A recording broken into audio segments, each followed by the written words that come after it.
las 7, de manera que vamos a empezar en esta nueva conferencia dentro de nuestro ciclo. Verán que hay muchos folletos por las sillas, Queremos siempre aprovechar para hacer publicidad de nuestra revista, pero porque es una magnífica publicación, Hidalguía, que sobre temas de genealogía nobiliaria y heráldica, pues desde luego creemos que no hay otra revista que reúna sus buenas características. Así que se animen todos. Si es en papel, en libros, son 50 y algo euros, pero si la quieren en digital, son únicamente 19 euros todo el año, todos los números que se emiten cada año. Bien, pues pasamos ya a presentar a nuestro conferenciante de hoy. No es nuevo aquí, ha estado alguna vez y esperemos que esté todavía bastantes más, que es don Amadeo Martín Rey y Cabieses. Empieza bien su vida porque nació en La Coruña, de manera que es una estupenda forma de empezar. Es licenciado en Medicina y Cirugía por la Universidad de Navarra, es doctor en Medicina y también doctor en Historia. Es además diplomado en Genealogía Heráldica y Nobiliaria por el Instituto Luis de Salazar y Castro. Profesionalmente, aunque en esto vamos a entrar muy poquito, como he dicho, es médico, ha sido jefe del equipo médico español de la expedición hispano-italiana de ayuda sanitaria a las zonas rurales en el Perú, de la región Grau, y se ha dedicado a lo largo de su vida a gestionar en puestos del más alto nivel distintas empresas relacionadas con los seguros médicos. Pero vamos a lo que aquí nos trae, que es los temas históricos, genealógicos, nobiliarios. Pues en este ámbito es, sin duda, un gran experto en las casas reales europeas, tema sobre el que ha pronunciado numerosas conferencias y publicado cientos de artículos. Por ejemplo, el diario La Razón, del que es columnista habitual, en la Gaceta de los Negocios, en el diario digital Monarquía Confidencial, en las revistas Épocas o Pregón Siglo XXI, etcétera, etcétera, etcétera. En Argentina fue miembro de diversas instituciones dedicadas a la historia y la genealogía, como es el Instituto Argentino de Ciencias Genealógicas, el Centro de Estudios Genealógicos y Heráldicos de Córdoba, la Junta Sabatina de Especialidades Históricas y un largo etcétera allí también.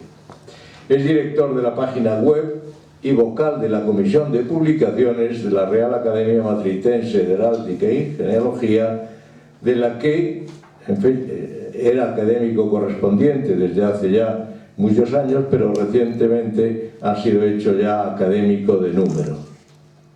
Es coautor de la fantástica obra que es el Diccionario Biográfico Español, que ha editado la Real Academia de la Historia, donde ha realizado distintas biografías relacionadas con gente de las casas reales de la alta nobleza, como pueden ser las infantas Amelia y María Teresa de España, el príncipe Adalberto de Baviera, los infantes José Eugenio, Luis Alfonso y Mercedes de Baviera, en fin, un largo etcétera, entre el que se incluye su quinto abuelo, Manuel Lorenzo de Vidaurre y Encalada.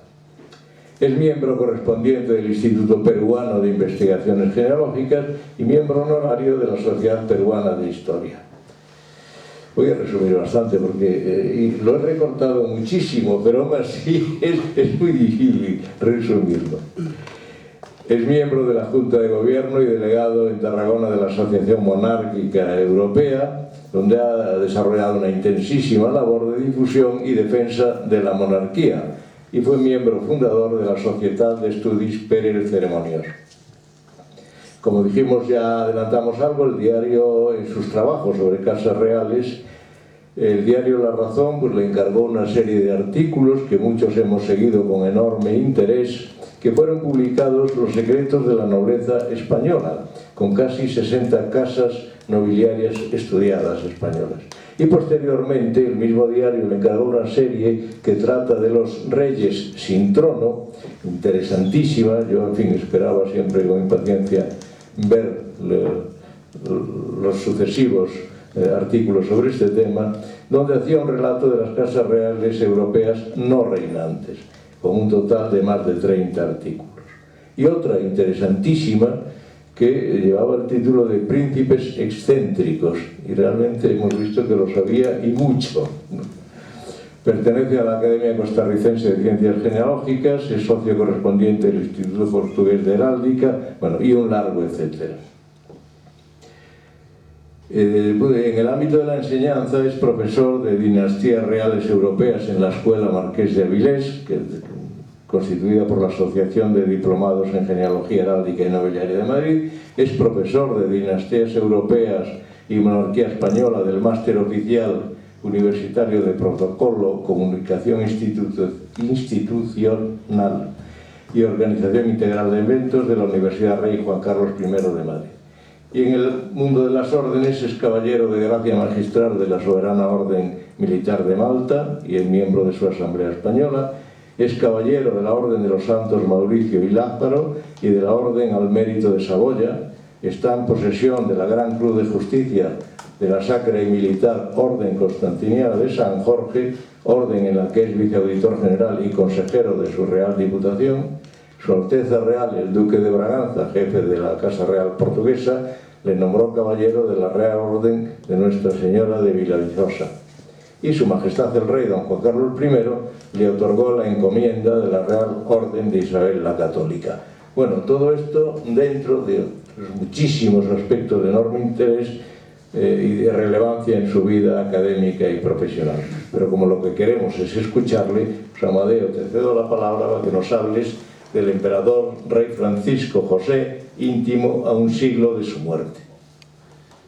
Muchas gracias, Manuel. Es un honor y un placer nuevamente estar aquí en esta casa, donde realmente me siento en casa. Realmente es un placer. Y bueno, muchos se preguntarán por qué el título de la conferencia es Emperador Rey, ¿no? Porque siempre hemos oído hablar del emperador Francisco José.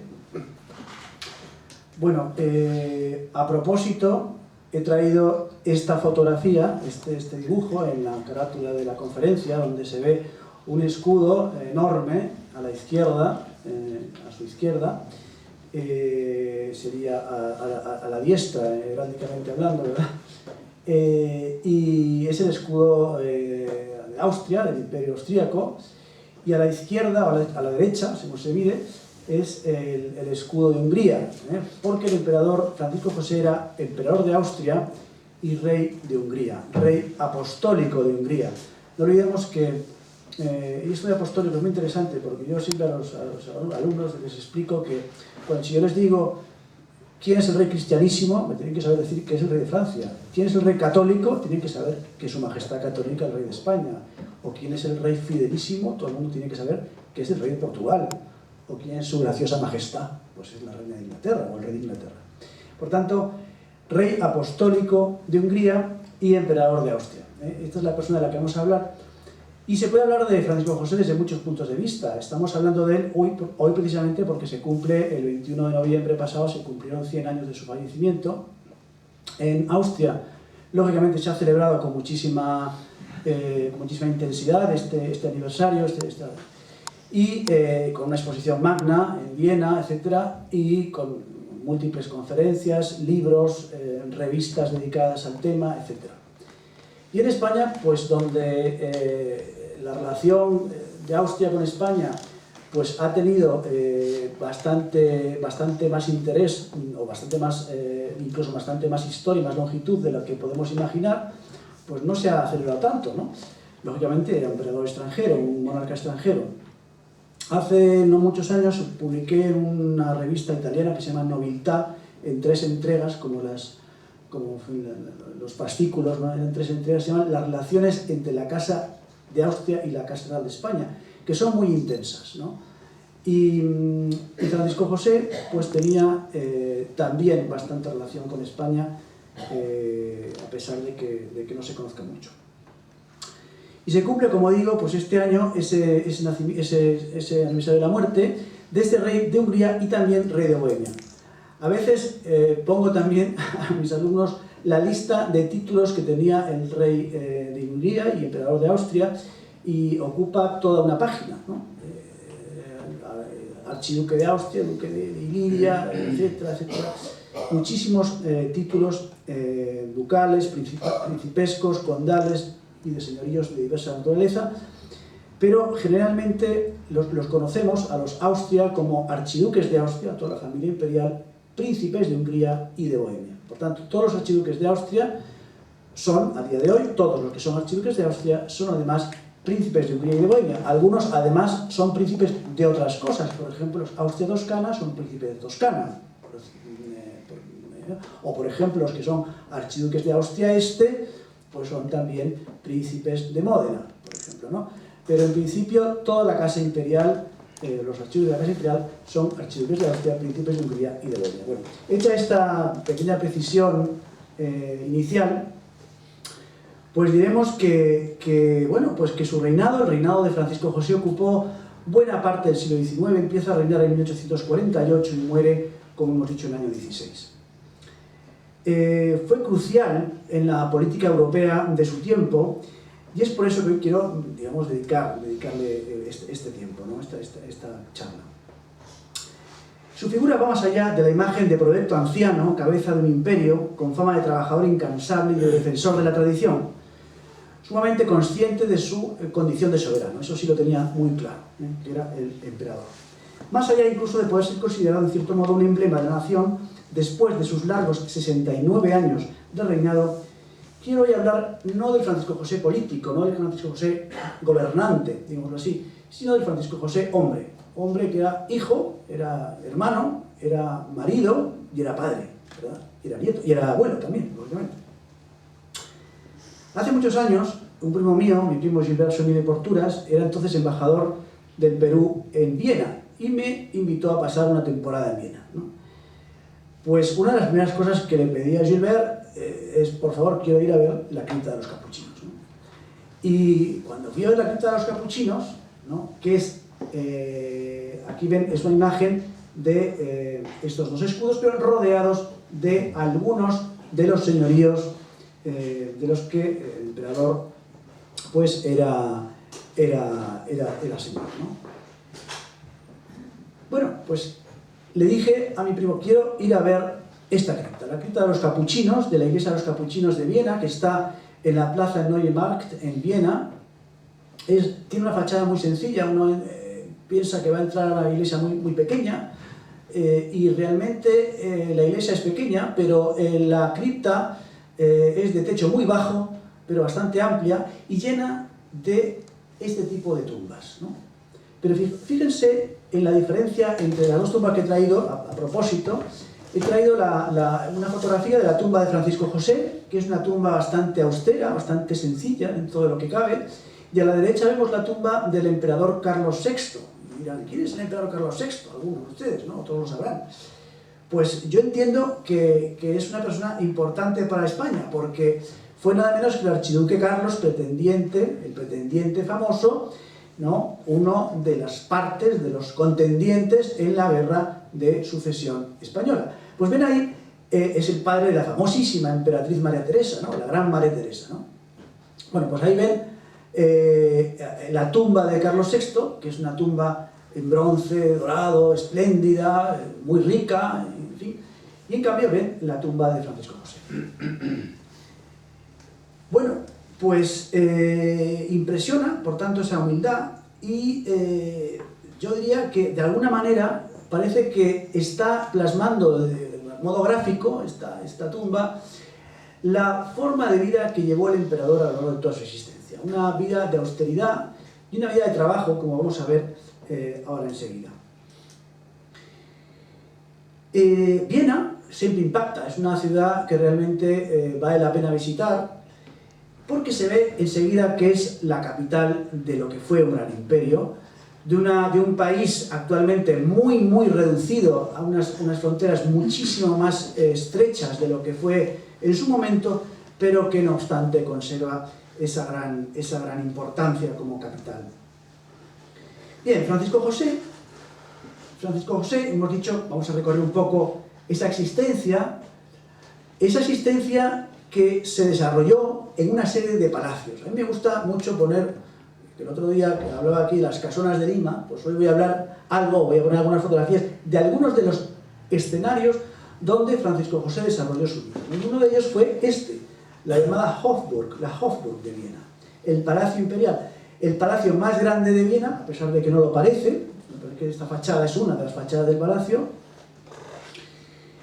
También desarrolló su vida en este otro palacio, el Palacio de Schönbrunn, que es un palacio, vamos a decir, de descanso, de solaz, que está en las afueras de Viena, tiene un hermoso y enorme parque.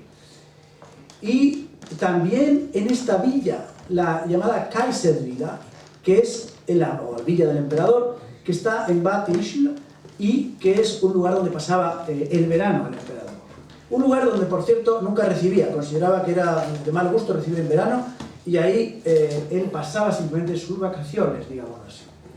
Pero también el Palacio Real de Buda, ¿no? Ahora llamada Budapest, después de la unión de las dos ciudades a ambos lados del río, del Danubio, y vemos este enorme palacio real de los reyes de Hungría. No obstante, pues es un palacio que no está completamente decorado en su interior, pero sí es de una magnitud impresionante. Luego tenemos algunos otros palacios que tienen que ver con la familia, por ejemplo que es la llamada Hermes Villa o Villa Hermes, que fue diseñada para la emperatriz Isabel, la mujer del emperador, la famosa Sisi. Y el Palacio de Hetzendorf, que lo he traído a propósito porque es un palacio donde pasaba una buena temporada del año el emperador Carlos, el sucesor del emperador Francisco José, y su mujer, la emperatriz Zita, que fue la última emperatriz de Austria, como después veremos. O, por ejemplo, el Palacio Real de Gödöllő, un palacio en Hungría, en la campiña húngara, que era uno de los preferidos de la emperatriz Isabel, que por cierto era especialmente afín a Hungría y a lo húngaro, y por eso tenía esa predilección. Muy bien, entonces, como digo, Francisco José pues empieza a reinar en el año 1848, se convierte en emperador, y era hijo pues de un archiduque austríaco, no de un emperador, era sobrino de un emperador, del emperador Fernando I, pero era hijo del archiduque Francisco Carlos. Tanto el emperador Fernando I como el archiduque Francisco Carlos eran personas de, digamos, algunos autores, de modo un poco cruel, les llaman de personalidad insignificante. Bueno, yo diría que no fueron importantes en todo caso para la política del momento. No olvidemos que el emperador Fernando I tenía un hándicap, un problema mental, y se gobernaba en su nombre un Consejo de Estado que se encargaba pues de todos los asuntos políticos. Pero en todo caso, su padre, Francisco Carlos, no tenía ninguna ambición política, y cuando se produce la Revolución de 1848, que no solamente se produce en Austria, sino que se produce en otros países europeos, no olvidemos que en 1848 cae, por ejemplo, la monarquía burguesa, vamos a decirle así, de Luis Felipe de los franceses, que le obliga a huir de Francia a Inglaterra, donde morirá 2 años después. Pues en ese momento, en ese 1848, pierde el trono Fernando I, y su sobrino Francisco José empieza a reinar. Francisco Carlos, su padre, era hijo del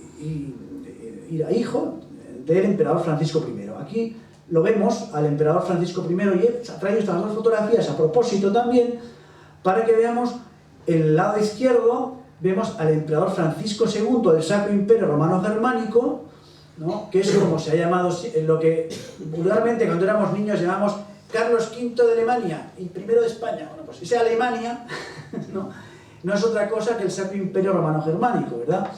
Que deja de serlo en 1806 por, en fin, culpa, vamos a decirlo así, entre comillas, de Napoleón, y pasa a ser el Imperio Austríaco. No olvidemos que este señor era, por cierto, el suegro de Napoleón, porque Napoleón estaba casado en segundas nupcias con María Luisa de Austria, archiduquesa de Austria, hija de este señor, del emperador Francisco I. Bueno, este era el abuelo, por tanto, de Francisco José. Y de su esposa, la princesa, mejor dicho, Francisco Carlos era hijo del emperador, y de su esposa, la princesa María Teresa de Borbón dos Sicilias.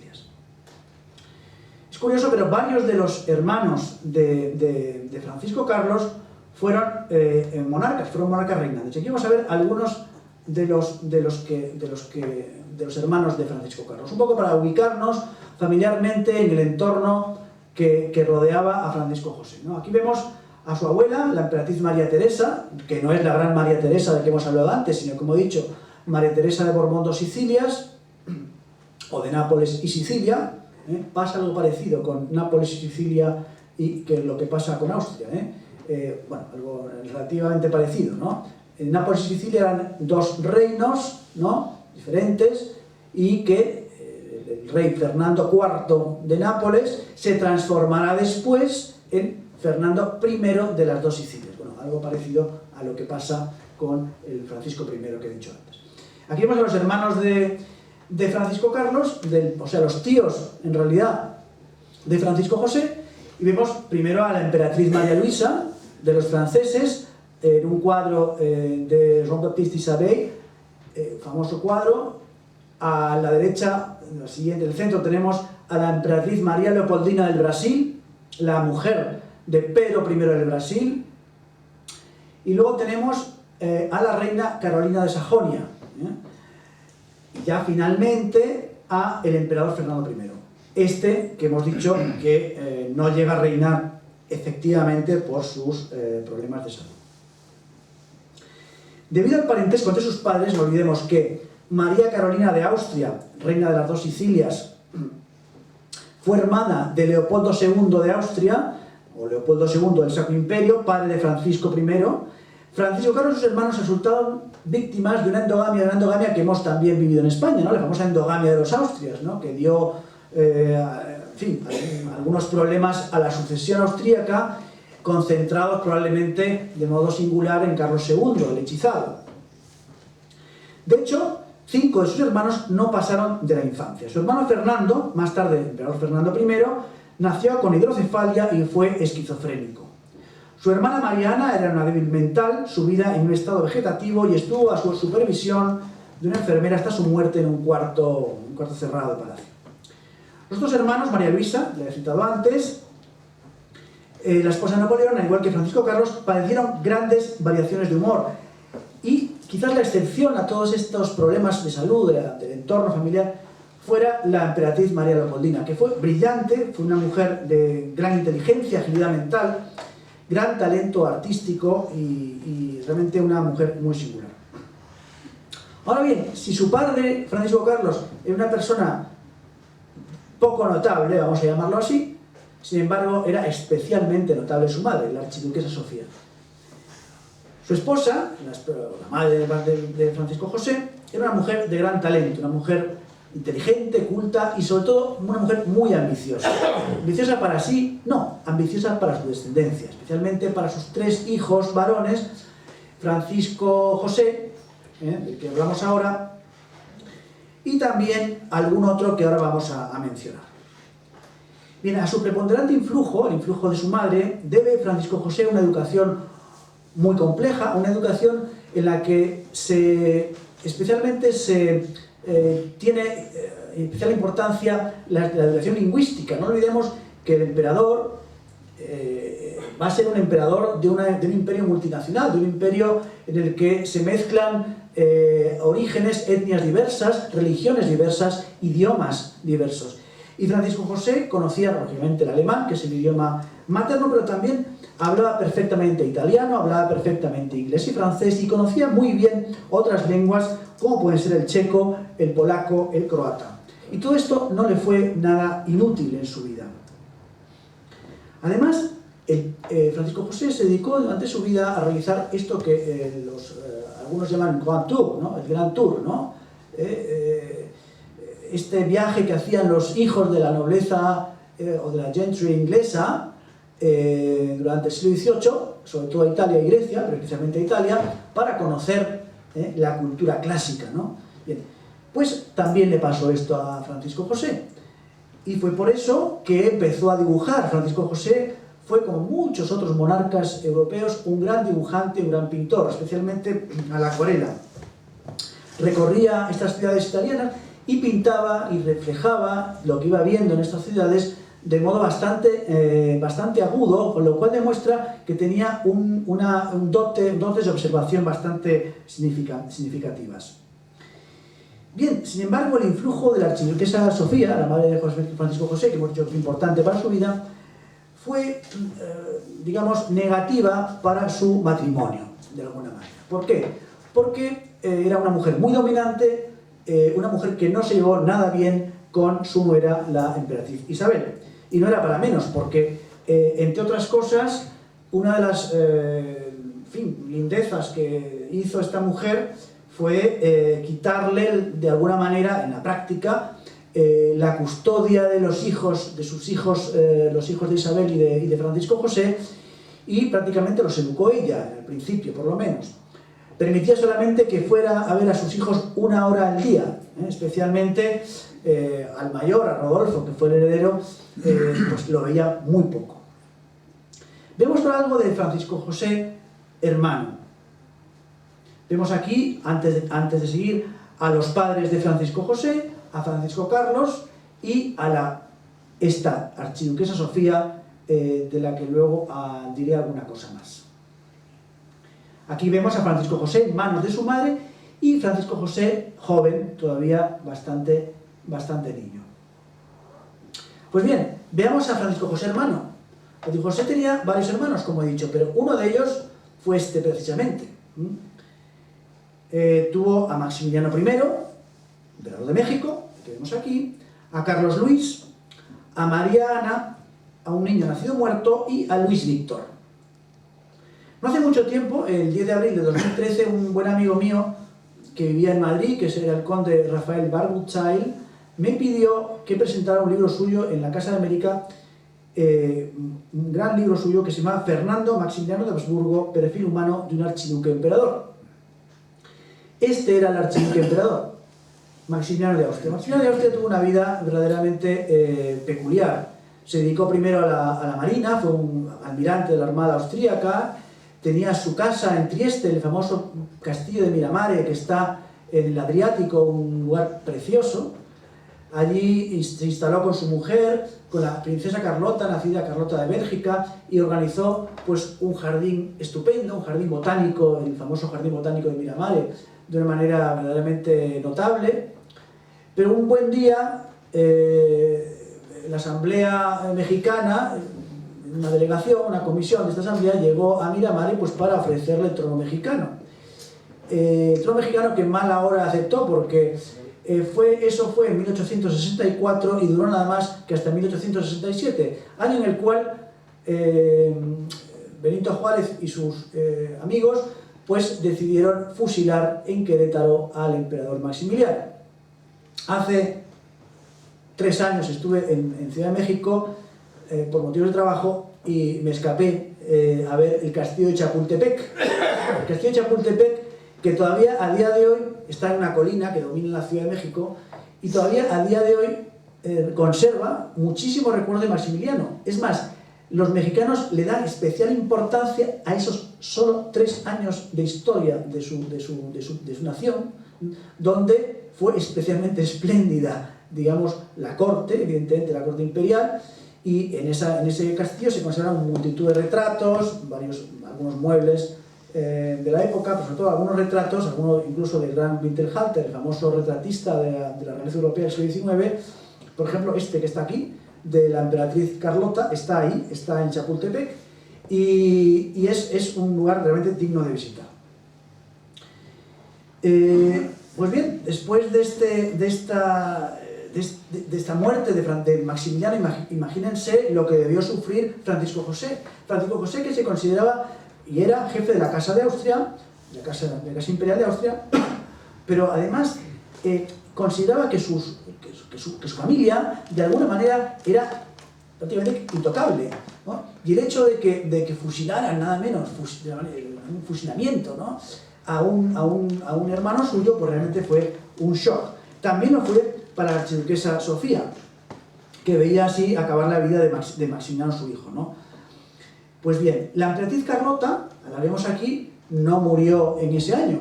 Ella había ido a intentar salvar el imperio de su marido a Europa, intentó convencer a Napoleón III y a la emperatriz Eugenia, que fueron, por cierto, especialmente la emperatriz Eugenia, artífice de esta aventura mexicana de Maximiliano, y en la que embarcó también a un general español del que hemos celebrado un aniversario el año pasado, que era el general Prim, que fue el jefe de las tropas españolas en México durante esa época. Y Carlota, en cambio, pues cuando veía que la cosa iba mal, pues se dedicó a viajar, como digo, a Europa. Estuvo en Francia, estuvo en Roma. En Roma visitó al Papa, pensaba que le iban a envenenar, no se quería tomar la comida que le daban porque empezaba ya la locura, y ahí murió loca. Y decía que quería quedarse a dormir en los apartamentos del Papa, nada menos. Entonces le dijeron: mire usted, majestad, es decir, en los apartamentos del Papa no duermen señoras. O sea que vuestra majestad tendrá que cambiar de idea, y al final, bueno, la convencieron, ¿no? Pero en todo caso murió muchos años después, en 1926, en un castillo belga. Al partir a México, la archiduquesa Sofía, madre de Francisco José, se convirtió en la dueña y señora de la corte, mucho más que la propia emperatriz, como he dicho, hasta el punto de ocuparse ya de la educación de sus hijos, etc. Otro de los hermanos fue el archiduque Luis Víctor de Austria. Aquí le vemos. Fue soltero y, por tanto, no tiene descendencia. Y otro de los hermanos fue Carlos Luis, el segundo. Era el segundo hermano de Francisco José y fue el padre del que sería después el heredero de la corona austríaca, Francisco Fernando, cuyo final también fue bastante trágico. Verán ustedes que en todo este ambiente tenemos bastantes tragedias, Ya iremos, si las contamos luego al final, veremos que la famosa llamada Dama Blanca de los Habsburgo, que se llamaba así, que decían que era una dama que aparecía en alguna habitación cuando iba a morir alguna Austria, bueno, pues se apareció muchas veces, y de modo trágico en muchas circunstancias. Carlos Luis, como digo, fue oficial del ejército. Ahí vemos a los hermanos, el primero es Carlos Luis, después vemos a Francisco José sentado, el que está de pie con esos bigotazos, no, es Maximiliano, y el más jovencito es Luis Víctor. Como digo, Carlos Luis fue oficial del ejército, se enamoró de su prima Isabel, la que luego sería emperatriz, esposa de Francisco José, pero no se casó con ella. Se casó luego varias veces, primero con Margarita de Sajonia, hija de Juan I de Sajonia, que murió de fiebre tifoideas, y después se casó con María de la Anunciación de Borbón, dos Sicilias. Aquí vemos a Carlos Luis con algunas imágenes de sus esposas, ¿no? La archiduquesa Margarita, nacida princesa de Sajonia, la archiduquesa María Teresa, nacida infanta de Portugal, que decían que era una de las mujeres más bellas de la época, y la archiduquesa María Nunziata o María Anunciación, nacida princesa de las dos Sicilias, que fue la madre de sus hijos. Bien, todos ellos morirían, todos los hijos morirían antes que Francisco José. Bien, Carlos Luis se convirtió en heredero del trono a la muerte del hijo mayor de Francisco José, de Rodolfo, de lo que hablaremos enseguida. Por tanto, eso fue en 1889. Rodolfo, lo veremos ahora, como digo, murió de una manera bastante rara, otra tragedia más en la familia, en el pabellón de caza de Mayerling. Un pabellón de caza en plenas montañas austríacas, donde estaba encerrado, pasando una temporada con la baronesa María Wetzera, que fue una señora que conoció en Inglaterra, y que un año antes, y que al final murieron los dos de una manera rara en este castillo de Mayerling. No sabemos muy bien la forma en que murió Rodolfo, el hijo de Francisco José, pero en la versión oficial dice que fue un suicidio.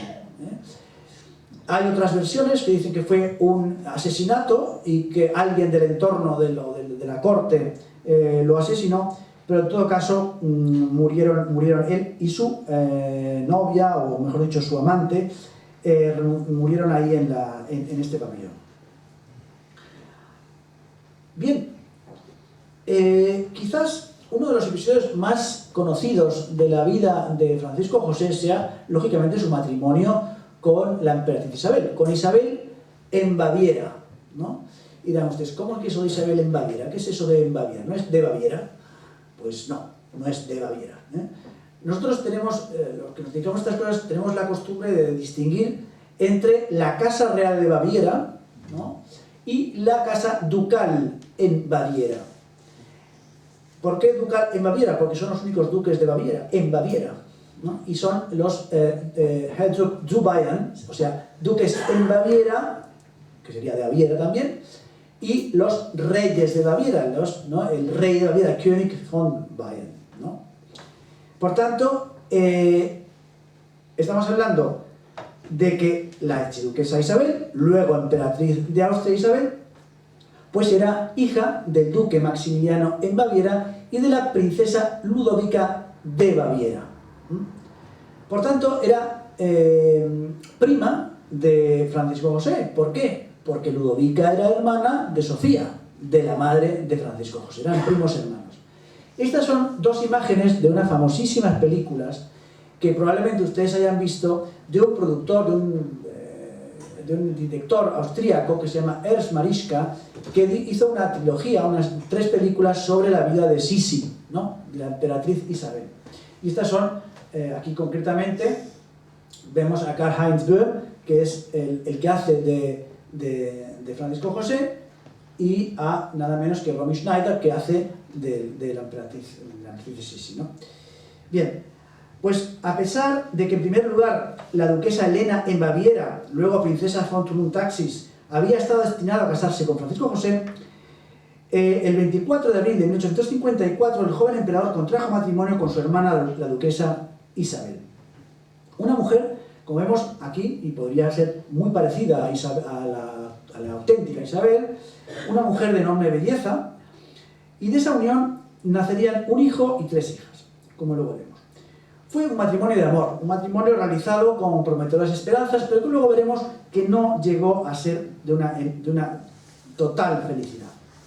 La emperatriz incansable viajera halló la muerte precisamente en uno de esos viajes. Recuerdo haber estado para realizar mi tesis doctoral investigando en el Hotel Beau Rivage de Ginebra, porque la emperatriz tenía la costumbre, como muchos otros monarcas de la época, en viajar con títulos de incógnito, ¿no? Y concretamente la emperatriz Sisi, la princesa Isabel, viajaba con el título incógnito de Contesa de Hohenems.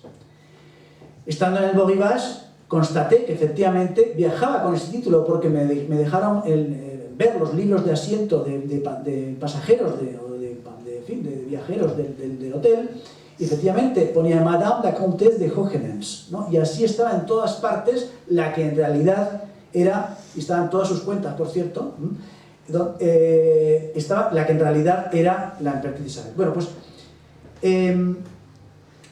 allí, frente a ese hotel, frente al hotel Beau Rivage, aquí vemos a la emperatriz y el emperador, y aquí vemos algunas imágenes de Sisi, que como he dicho era de una gran belleza. Aquí vemos otras más, la de la derecha es del famoso Winterhalter que antes citaba. Pues bien, enfrente de ese hotel, del Hotel Beau Rivage, fue asesinada la emperatriz en 1898. ¿Cómo fue el asesinato? Pues parece ser que un anarquista, Luigi Lucchesi se llamaba el señor, en fin, no debería decir el nombre porque no hay que darle fama a esta gente, pero en fin, Luigi Lucchesi, ¿verdad?, pues que había pensado matar a otro príncipe, porque la cuestión era matar a un príncipe, era el deporte de la época, pues quería matar concretamente a Henri d'Orléans, al pretendiente a la corona francesa, ¿no? Pues bien, no estaba por ahí Orléans, y entonces vio a esta señora, que sabía que era la emperatriz de Austria, ¿no? Entonces le clavó un estilete, como vemos en esta imagen, ¿no? Un estilete. La emperatriz siguió caminando, la que está detrás es su dama, la baronesa Festetix, y bueno, y empezó a sangrar y se desvaneció y ahí murió. Ella había sido avisada poco antes de que podría pasar alguna cosa semejante, ¿no? Y ella, inocente, dijo: ¿por qué me querrían hacer mal? A mí, que he estado siempre lejos de la política, que no fui nunca, se puede decir, una soberana. Y efectivamente, la emperatriz se dedicó durante toda su vida, como he dicho, a viajar por todo el mundo, especialmente por Europa, pero por otros lugares también, por Oriente, etc. Y bueno, y desde luego, cuando el 2 de diciembre de 1898 Francisco José debería haber celebrado el 50º de su reinado, se encontraba demasiado afectado por la muerte de su esposa como para grandes festejos y celebraciones. Isabel fue gran parte de su vida de casada una mujer solitaria, que hablaba 12 lenguas, amaba la música y la poesía, el arte en todas sus manifestaciones, y que incluso gustaba de leer libros de ciencia. Esculpía, pintaba bastante bien, tocaba el piano y la cítara, y bailaba estupendamente. Pero era sobre todo una famosísima y conocidísima amazona, a punto de que podía montar los caballos más rebeldes. Decían que había uno que era el caballo del conde Festetix, que solamente acercándose a él empezaba ya a bramar, y bueno, esta mujer conseguía apaciguarlo. No le gustaba desde luego la vida de corte ni sus exigencias, prefería las alegrías de la vida, digamos, de la vida casera, de la vida normal, casera, y era especialmente sensible a las alegrías y a las penas. Especialmente lo fue mucho, lógicamente, a la muerte de su hijo Rodolfo. Era muy sensible, como he dicho antes, a todo lo magiar, a todo lo húngaro. Fue muy cercana a los húngaros. Era católica, pero a la vez estaba muy abierta a otras personas y a otras religiones, ¿no? Era muy amiga, por ejemplo, muy amiga de varios ortodoxos, de varios griegos, por ejemplo, de su profesor de griego, Constantín Cristómanos. También fue muy amiga de dos anglicanos, protestantes, Middleton y Baker, y también fue muy amigo de la baronesa de Rothschild, que era lógicamente hebrea. En 1860 enfermó del pulmón y para tratarse empezó una serie de viajes a Venecia, Madeira, donde por cierto está enterrado el emperador Carlos, todavía a día de hoy está enterrado en Madeira, no en la cripta de los capuchinos, y Corfú, siempre separada de sus hijos. Regresó a Hungría para su coronación y, bueno, pues continuó sus viajes por Inglaterra, por la Riviera, por Oriente, casi siempre separada del emperador. A pesar de esa separación, varios testigos, como el doctor Kerr, médico del soberano, que acompañó en varios viajes de la emperatriz, constataron el enorme amor de Francisco José por su esposa. En una ocasión llegó a afirmar el emperador. Llegó a afirmar la emperatriz. El emperador no debería haberse casado conmigo. Llevo la tara de la locura hereditaria y también mi pobre hijo. De otro modo no me habría hecho lo que me ha hecho. Se refería al suicidio que había cometido su hijo Rodolfo. Es verdad que los Baviera tienen fama de estar un poco tocados del ala, ¿no?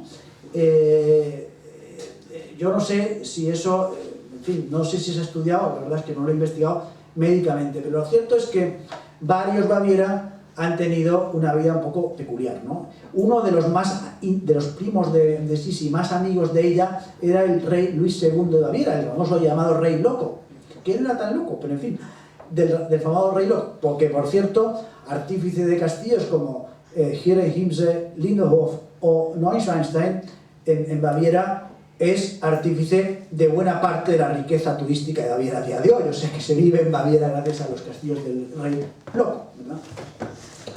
Bien, pues tras la muerte de la emperatriz Isabel no se hablaba de ella en la corte. El emperador, digamos que consideró que era de mal gusto hablar de su mujer, pero el día que se conmemoraba su muerte, el 10 de septiembre, el emperador acudía a la iglesia de los capuchinos y lloraba ante la tumba de su esposa. Algo similar sucedía cuando Francisco José iba al Palacio Real de Budapest. En esas horas prefería quedarse solo, con su melancolía, pensando en su mujer. Había verdaderamente amado a su esposa. En cierta ocasión, el conde Parr, que era ayudante de campo, el emperador, le contó al barón Marguti que el emperador, poco después de la muerte de su hijo Rodolfo, le dijo: si no hubiese tenido a mi mujer, que destrozada ella misma por el dolor supo sostenerme con su gran fuerza de voluntad, el golpe me habría aniquilado.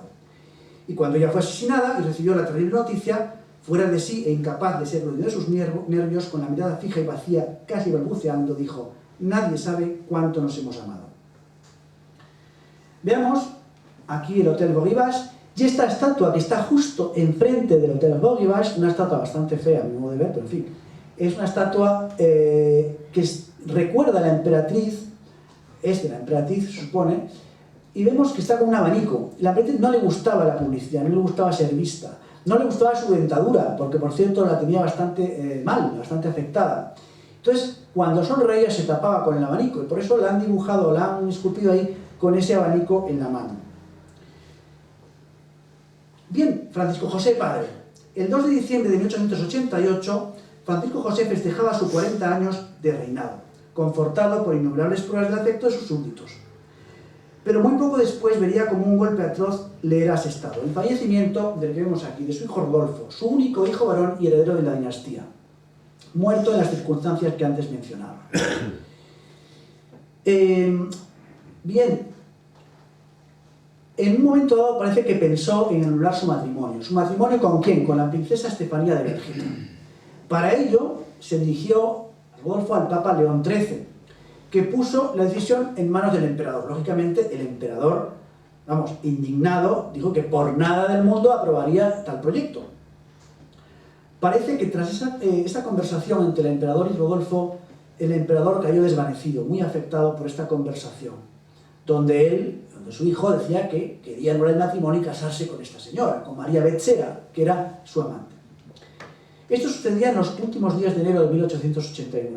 Bien, el 30 de ese mes, como acabo de decir, se produjo el triste final de Rodolfo. La mayoría de versiones, hablan del suicidio, pero en fin.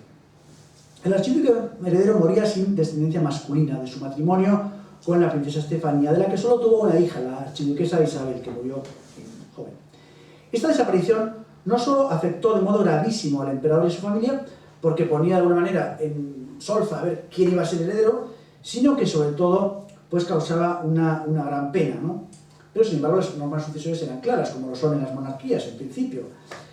Carlos Luis se convirtió en sucesor, Carlos Luis su hermano, hasta que falleció en 1896 y entonces pasó a sucesor su hijo Francisco Fernando. Aquí vemos un retrato de Rodolfo que está en nuestra casa, en casa de mi familia en Lima, de 1884. Y este es el pabellón de caza de Mayalín, donde falleció Rodolfo y con la baronesa Betzera, que la tenemos aquí también. Y aquí tenemos a Rodolfo con su mujer, la archiduquesa Estefanía. Aquí toda la familia imperial, el emperador, la emperatriz, sus hijos, nietos, etc. Bien,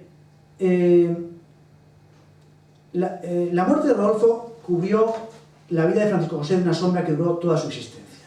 Además, su mujer, la emperatriz Isabel, muy afectada por el fallecimiento de su hijo, se dedicó, para olvidar, a realizar más viajes. Al morir su hijo y su esposa, Francisco José encontró consuelo en el trato de las dos hijas que le quedaban, que eran estas dos. La mayor, la archiduquesa Gisela, contrajo matrimonio en 1833 con el príncipe Leopoldo de Baviera, hijo del regente de Baviera. Y su hermana María Valeria contrajo matrimonio con el archiduque, un primo suyo, el archiduque Francisco Salvador de Austria-Toscana. Con ellas el emperador se reunía, sobre todo con la última, con María Valeria, le llevaba a sus nietos y jugaba con ellos, especialmente en época estival. Rodolfo era un hombre de buena presencia, muy buen jinete, como su madre. De ella había heredado su inteligencia superior, pero muchos también le veían triste, un hombre triste, ¿no? No le gustaba para nada el ejército, estaban puestas sus esperanzas en él y sentía especialmente predilección por Francia. Y algunos incluso decían que era un archiduque republicano. Decían, ¿cómo es posible que el heredero del imperio tenga esa predilección por uno de los únicos países donde no había monarquía en el mundo, que era Francia, ¿no? Era además adversario acérrimo de Alemania y de Rusia. Francisco José no estaba muy al tanto de lo que Rodolfo podía sentir o pensar. La emperatriz, por su parte, amaba a su hijo disculpándole de todo lo malo que pudiera hacer con una exagerada indulgencia. Tras su muerte, un velo de discreción, aún más de silencio y misterio, cubrió su recuerdo. No se hablaba de él, simplemente se olvidaba. El emperador Francisco José, los días 30 de enero, iba a rezar a su tumba de los capuchinos, pero su figura se había evaporado, no solo en lo físico, sino también en lo espiritual. Francisco José, atento al sentido caballeresco de la vida, no obstante, siguió tratando a la princesa Estefanía. La princesa Estefanía, archiduquesa antiguamente heredera, se casó con el conde Elmer Longueuil y la siguió tratando, la siguió cuidando, incluso cuando se enfermaba, le mandaba medicinas, le mandaba la comida de las cocinas de palacio, etcétera, etcétera. Ahí vemos a la princesa Estefanía con su segundo marido. Pues bien, el archiduque Francisco Fernando, al que vemos aquí, fue el heredero de la corona tras la muerte de su padre Carlos Luis y de su primo Rodolfo. Era un hombre cortés, grave y tenía bastante mal genio. Tenía ataques de ira y tenía algunos odios y amores muy significativos. Por ejemplo, aborrecía todo lo húngaro, decía que de ahí solo podían venir desgracias para Austria. Y bueno, ahora veremos cómo fue su matrimonio y qué causó su matrimonio. Aunque había estudiado más que sus hermanos Otón y Fernando Carlos no poseía una gran cultura, pero era muy aficionado a las antigüedades y especialmente era muy amigo de la caza. Era un gran cazador, pero un cazador que no le importaba mucho lo que cazara, sino cuánto cazara, ¿eh? Era la época en que trataba de cuantas más piezas se cobren mejor, ¿no? Y era clásica las fotos del archiduque en un campo lleno de piezas abatidas, y eso era lo que a él le gustaba. Cuando su tío Francisco V, duque de Moda, de Austria Este, fallece sin descendencia, él se convirtió en jefe de la casa de Austria Este. Se ocupaba de la política, de libros, etc., pero especialmente tenía una gran simpatía por Inglaterra, y como he dicho antes, consideraba que de Hungría solo podían venir cosas malas. Tenía una relación bastante mala con Francisco José. Francisco José y él no congeniaban. Él era partidario de una confederación, y eso lo alejaba completamente del emperador, que era más conservador y más unitario, vamos a decirlo así. Pero sobre todo, el problema grave de Francisco Fernando con su tío Francisco José fue el matrimonio con esta señora. La condesa Sofía Chotek, que era una dama de la corte, fue dama de la corte de la archiduquesa Isabel, la esposa del archiduque Federico. El archiduque Federico fue el jefe de las fuerzas austríacas en la guerra mundial, en la Primera Guerra Mundial. Pues bien, se enamoró de esta señora y decidió casarse con ella. Durante muchísimo tiempo, durante nada menos que 2 lustros, intentó hacerlo y no lo consiguió. Finalmente, el emperador, a regañadientes, accedió a este matrimonio, pero consideró que el matrimonio debía ser morganático, ¿no? Es uno de los conceptos que a los alumnos siempre les digo que tienen que saber. O sea, hay pocas cosas que tienen que saber lo que es, pero lo que es el concepto de morganatismo sí que considero que es importante en dinastología que lo entienda. Morganático viene de la palabra, o de las palabras Morgengeber, o en inglés se llama morning gift, o sea, regalo matutino, el regalo que el novio le hace a la novia el día después de la boda, y es un matrimonio también llamado de la mano izquierda, en el que los dos contrayentes son de linaje desigual. ¿Qué causa este tipo de matrimonios? Causa una cosa muy importante, que es que la descendencia que hay de este matrimonio no tiene el mismo rango que el príncipe, el miembro de casa real que contrae matrimonio, sino que adquiere la condición de la persona que causa la notable desigualdad, así se dice, ¿no? Por tanto, Sofía y Francisco Fernando se casan, pero su descendencia no va a tener derechos a la Casa Imperial de Austria, a la sucesión, y no van a utilizar, no van a ser archiduques de Austria y no van a ser Austria. ¿Qué van a ser? Pues van a ser Hohenberg. El emperador finalmente accede al casamiento y le concede a Sofía Chotek de Chotkova, que era como se llamaba ella, el título de princesa primero de Hohenberg y luego duquesa de Hohenberg. Sus hijos serán, por tanto, príncipes de Hohenberg. Todavía hay descendencia a día de hoy.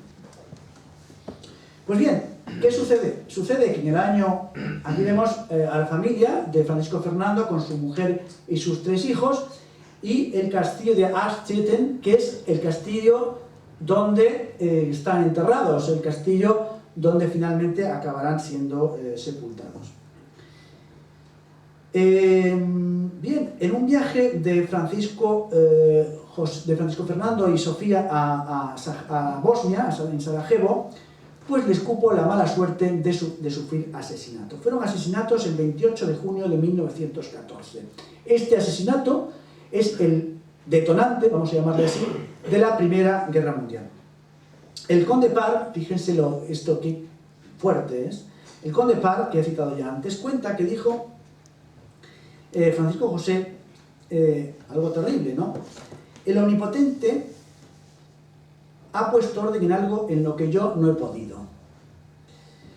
Es decir, él pensaba que, como no estaba de acuerdo con el matrimonio de su heredero con Sofía Chotek, pues el omnipotente había, digamos, permitido este asesinato para que la sucesión fuera a otra persona, que fue el archiduque Carlos, luego emperador Carlos, casado, ahí sí, de modo igual, con una princesa de Parma.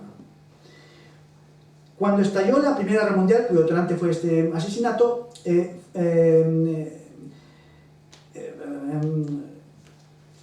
Francisco José encomendó el mando de las tropas a un pariente suyo, al archiduque Federico. Sin embargo, Francisco José siempre conservó en sus manos la dirección de los asuntos de Estado. Al morir el archiduque Francisco Fernando, como he dicho, la condición de heredero pasó al archiduque Carlos. Hasta el punto de que este autor, del autor que he citado, que es Margutti, que he citado antes también, señala que el emperador, hasta semanas antes de su propia muerte, no consideraba que podía confiar en Carlos. Siempre consideró que solamente sus fuerzas eran las fuerzas propias para poder llevar la monarquía. Pues bien, cuando Francisco José llegó a Viena, recién fallecido Francisco Fernando, recibió al archiduque Carlos. Lo cierto es que el archiduque Carlos, aquí vemos el asesinato de Francisco Fernando, y aquí vemos a Francisco Fernando y Sofía en sus ataúdes.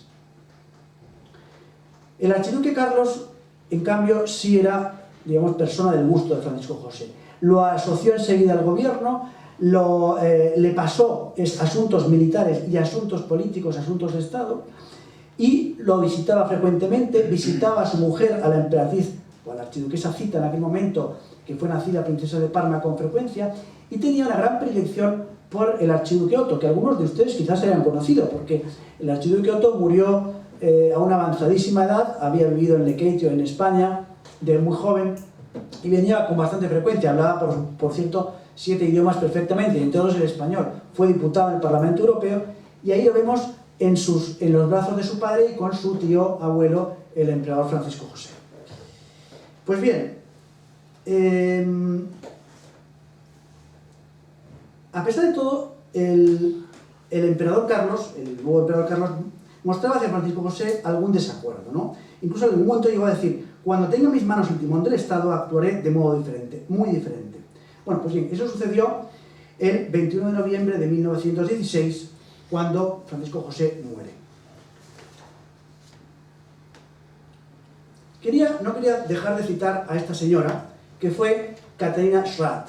Katharina Schratt fue una actriz famosísima del teatro austríaco, del teatro vienés, también trabajó en Berlín y también trabajó en Nueva York, y se retiró en el año 1900.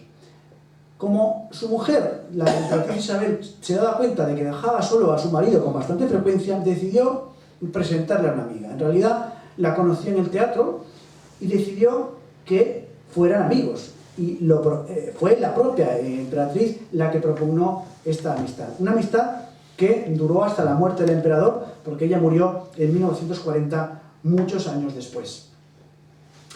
Y aquí vamos a hablar ya, para finalizar, sobre el carácter de Francisco José. ¿Cómo era en realidad Francisco José? Aquí vamos a ver algunas imágenes de modo cronológico, en las que vamos a ver la cantidad de uniformes que usaba Francisco José y cómo va variando su aspecto. Aquí le vemos jovencito, sin barba ni bigote, ¿no?, en algunas imágenes. Le vemos también aquí ya con bigote, ya va apareciendo un pequeño bigote. Y aquí ya le vemos con los famosos bigotazos y patillas que le harán famoso y que han sido imitados en muchas ocasiones, ¿no? Aquí le vemos en lo que llaman los ingleses full regalia, ¿no? O sea, en grand tenue, dirían los franceses, ¿no? O sea, en traje de aparato, ¿no?, donde está vestido pues con todos sus atributos regios, ¿no? Aquí también le vemos aquí ya anciano con la orden de Francisco José, esta cruz que vemos aquí. Le vemos aquí también bastante mayor, y vemos aquí en uniforme de húsar, en la parte de la derecha, pintado por el gran pintor húngaro Philipp László. algunas otras imágenes. Y aquí, sí que quería señalarla, la foto de la izquierda es un retrato nada menos que de Francisco José vistiendo el hábito de gran maestre de la Orden del Toisón de Oro, ¿no?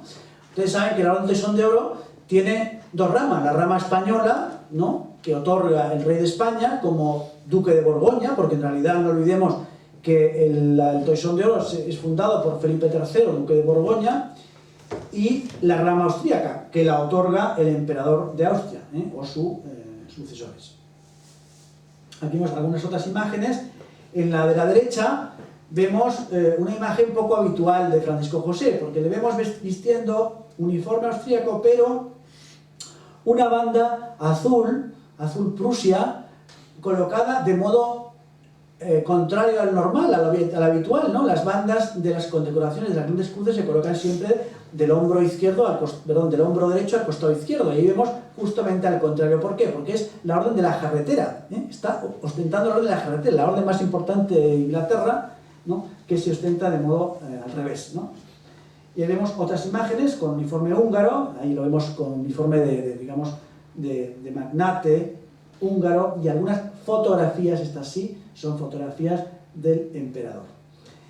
A la izquierda, uno de los pocos ejemplos del emperador vestido de traje civil. Prácticamente nunca, era muy poco habitual que se vistiera de civil, casi siempre vestía de militar. Aquí vemos una postal conmemorativa del año 1908, uno de los aniversarios de su reinado. Pues bien, voy a finalizar la charla con algo sobre el carácter de Francisco José. El temperamento de Francisco José era comedido y amable. Se concedía siempre el reposo y la reflexión necesarios para tomar sus decisiones, para encontrar con calma y prudencia el remedio oportuno a los diversos problemas que le acechaban. Su sola presencia imponía. Cuando entraba en una sala, dicen que, repleta de generales, diplomáticos, dignatarios, todas las voces enmudecían, ¿no? Era un silencio en que se abría a su paso, la gente se inclinaba, y su prestigio era enorme, ¿no? En esos momentos todo el mundo se dirigía hacia el monarca, sus ojos hacia el monarca. Su modo de hablar era calmado y sereno, ajeno a cualquier acento y con un tono simpático. Rara vez se dejaba llevar de la ira. Su exquisita cortesía hacia todos, hasta el último de sus servidores, era proverbial. Cuando impartía una orden, todas ellas siempre claras y sin necesidad de ulteriores explicaciones, prueba de que sabía lo que quería, la acompañaba siempre de las palabras "por favor". Incluso si la escribía en pequeñas notas ponía "por favor". Cada día enviaba esas pequeñas notas, nunca faltaba ese tipo de expresión. Igualmente, a cada comunicación que recibía decía siempre "gracias", y asimismo concluía cualquier audiencia o la conversación que seguía a cualquier ceremonia. Solía anotar en unos papelitos que estaban en su despacho algunas ideas, que a veces se las dejaba en el despacho y algunos de sus ayudantes las encontraban, ¿no? Algunas de esas veces incluso con estos papelitos se enteraban de cosas que el emperador estaba pensando y que iba a realizar posteriormente. Por supuesto, era puntualísimo, es lo que llaman la politesse de roi, ¿no? La educación de los reyes, ¿no? El ser siempre puntual. Y era algo que siempre tenía en cuenta, ¿no? Los programas de la jornada se los pasaban minuciosamente y los estudiaba, se los memorizaba, hasta el punto de que cuando había algún cambio enseguida él detectaba esto no estaba en el programa, ¿no?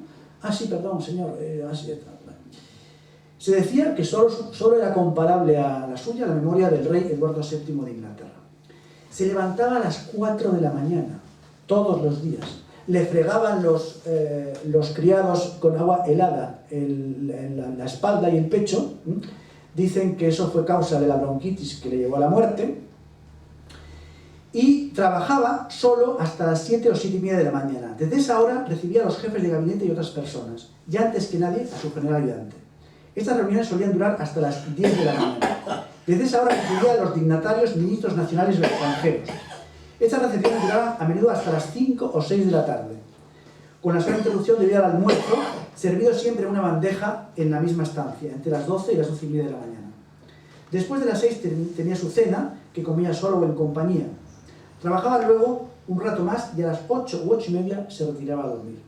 Dormía, como también, por cierto, Alfonso XIII hacía aquí en el Palacio Real de Madrid, en una cama de campaña, ¿no? Una cama metálica. Sus muebles eran de lo más austero, era de una austeridad verdaderamente increíble. Solo algunas veces, cuando había terminado el trabajo de la jornada, podía, quizás en alguna ocasión, llamar a Catalina Schrat e irse a pasear. Cuando estaba en Isla, en este pabellón de Isla, o en Guédeleu, a veces sí que iba a cazar. En cuanto a su atuendo, como he dicho antes, siempre vestía prácticamente de militar. Solo cuando vestía de caza cambiaba esa costumbre, pero prácticamente nunca de civil. Se exigía lo mismo que se exigía a sí mismo para el atuendo, lo exigía a los demás. Se decía que cuando alguien se ponía en presencia del emperador se cuidaba mucho de ir perfectamente vestido, especialmente los militares, porque él detectaba enseguida cualquier error de vestimenta o una condecoración no bien puesta, etc., ¿no? Entre sus costumbres personales podríamos decir que nunca bebía café. En sus años de madurez y juventud había sido un buen fumador. Nunca despreciaba un buen cigarro ni tras las comidas ni durante su trabajo. También fumaba algunos durante el resto del día. Le gustaban los Virginia fuertes y aromáticos. Por eso, y por su conocida bondad, esos cigarros se hicieron muy populares. Normalmente fumaba los llamados regalia media, y solo de vez en cuando se concedía el capricho de fumarse un Virginia. Su modo de trabajar era minucioso y ordenado. Cuando recibía una audiencia, sobre su escritorio estaba la lista de los que iba a recibir, y cada vez que recibía a alguien, anotaba con una señal en color turquesa a quién había recibido. Siempre los recibía de impecable uniforme y decía: respeta a tus subordinados si quieres ser respetado por ellos. Aunque era muy tradicional en sus costumbres, amaba ciertas innovaciones y la vida sencilla, pero eso sí, siempre con perfecto orden. Toda su jornada estaba perfectamente medida y organizada. No le gustaban los cambios, sobre todo los cambios que él creía que podían ser penosos o que consideraba desagradables. Examinaba toda su correspondencia de modo muy pormenorizado y consignaba anotaciones sobre ella de su puño y letra, y luego enviaba sin perder tiempo a los encargados de darle curso de respuestas, al punto de que él organizó toda una especie de burocracia que hacía que la gente, los funcionarios del Estado, del imperio, le imitaban, hacían exactamente lo mismo que hacía él, ¿no? Decía, pues hay que anotar así al margen, entonces enviaban luego exactamente igual que hacía el emperador, ¿no? Puso este tipo de costumbres, ¿no? Uno de sus biógrafos, el barón Margutti, que también era amigo de los informes escritos, pues le cayó en gracia al emperador y le dijo: veo que usted es como yo, amigo de los informes escritos. Crea que en cuestiones importantes este es el método no solo más seguro, sino también más rápido. Si se sabe lo que se quiere, se expresa fácilmente por escrito, pero solo cuando se sabe. Sin embargo, la mayoría de gente no quiere darse cuenta de ello. Escuchaba muy bien a sus colaboradores, dejaba hablar y luego ya hablaba él. En general, era poco amigo de los documentos escritos a máquina, ¿no? Sin embargo, poco a poco fue adaptándose a ellos y no le gustaban para nada las risotadas, los gritos, las alaracas ni las bromas, especialmente durante las comidas ni en la sobremesa. Lo consideraba una ofensa al soberano. Tenía por tanto muy claro que... y era una cosa muy interesante. Tenía muy claro a quién podía dar la mano y a quién no. Él tenía una especie de lista de tipos de personas a los que él podía dar la mano, lo cual era un honor enorme, ¿no? Hay un famoso ayudante de campo suyo que llegó nada menos que a mayor general, que solamente el día en que fue ascendido a mayor general y le fue a agradecer al emperador el ascenso, le dio la mano. Y le dio la mano en privado. Y entonces él decía: qué pena, porque el que el emperador te dé la mano es un honor muy grande, porque es una prueba de deferencia especial, ¿no? Qué pena que lo haya dado en privado, ¿no? Y al día siguiente, su jefe le llamó y dijo: oye, enhorabuena, porque el emperador te ha dado la mano, ¿no? Y dice: ¿cómo te has enterado? Y dice: porque el emperador me lo ha dicho, he dado la mano a fulanito, ¿no? Porque era como una especie de un gran honor. Bien, prueba de su carácter defensor de la tradición y de la pureza dinástica de la casa es todo lo acontecido alrededor del matrimonio de Francisco Fernando que he dicho antes, ¿no? Bien, su 80 cumpleaños, gracias a una mejora pasajera de la situación política, lo celebró en Bosnia-Herzegovina, donde viajó en el año 1910, festejándolo tranquilamente el 18 de agosto de ese año. En tal ocasión reunió a su alrededor a toda su familia y recibió de sus súbditos muchas y espontáneas manifestaciones de afecto. Algunos decían que era insensible y frío, pero no era así. Recibió múltiples pruebas a lo largo de su vida, pero era de buen corazón. Era un católico convencido, aunque jamás impuso sus convicciones religiosas a otros, aunque apreciase tener a su alrededor gente con fe. a su alrededor no permitía camarillas y no era influenciado por nadie. En cierta ocasión, el doctor Lamas, profesor de Derecho Internacional, afirmó una cosa que voy a leer literalmente. El emperador Francisco José podría ser accesible solo a la influencia de una persona que perteneciese a la más alta aristocracia, poseyese las más altas dotes intelectuales, la cultura más extensa, riquezas inconmensurables y que nunca, absolutamente jamás, le pidiese nada. Por fortuna, tal persona no existe, decía. Bueno, espero con estas palabras haber dado una somera idea de cómo fue el emperador, de cómo fue su vida y de cómo falleció este emperador trabajador. Y por eso la última imagen que he traído es esta, a propósito del emperador sentado en su despacho, porque murió 5 horas después de estar así, 5 horas después de estar sentado en su despacho, ¿no?, a los 86 años de edad. Muchas gracias por su atención. Gracias, Amadeo. Sin duda hemos aprendido muchísimo de este personaje histórico. Ahora tendremos unos minutos por si alguien quiere hacer alguna pregunta, algún comentario, lo que deseen. ¿Alguna pregunta? Un archiduque, Carlos VI, invade España y tuvo muchos partidarios. Aquí creo que se le consideró incluso como monarca Carlos III. Exactamente. En Aragón y en Levante. Exactamente. Incluso creo que llegó a entrar en Madrid. Sí, no llegó a entrar en Madrid, pero estuvo muy a punto de entrar en Madrid. El archiduque Carlos, el archiduque pretendiente, cuya tumba hemos visto al principio de la charla, efectivamente fue uno de los pretendientes, junto con Leopoldo de Baviera, que se murió pronto y no llegó a ser realmente luego pretendiente efectivo, a la corona de España después de la muerte de Carlos II, que como sabemos de sus 2 matrimonios, con María Luisa de Orleans y con María Elena de Nemoburgo, no tuvo descendencia. Por tanto, se produjo esta lucha y efectivamente él fue Carlos III hasta el punto de que los numismáticos, por ejemplo, el otro día lo veíamos en la charla de un buen amigo, los numismáticos a veces se pueden confundir si no se fijan muy bien, porque existen monedas de Carlos III, rey de España, que no es nuestro Carlos III que empieza a reinar en 1759 y acaba en 1788, sino que es ese Carlos III que fue después emperador Carlos VI del Sacro Imperio Romano Germánico, casado con Carolina de Brunswick-Wolfenbüttel y que fue el padre de la gran emperatriz María Teresa. ¿Alguna cuestión más?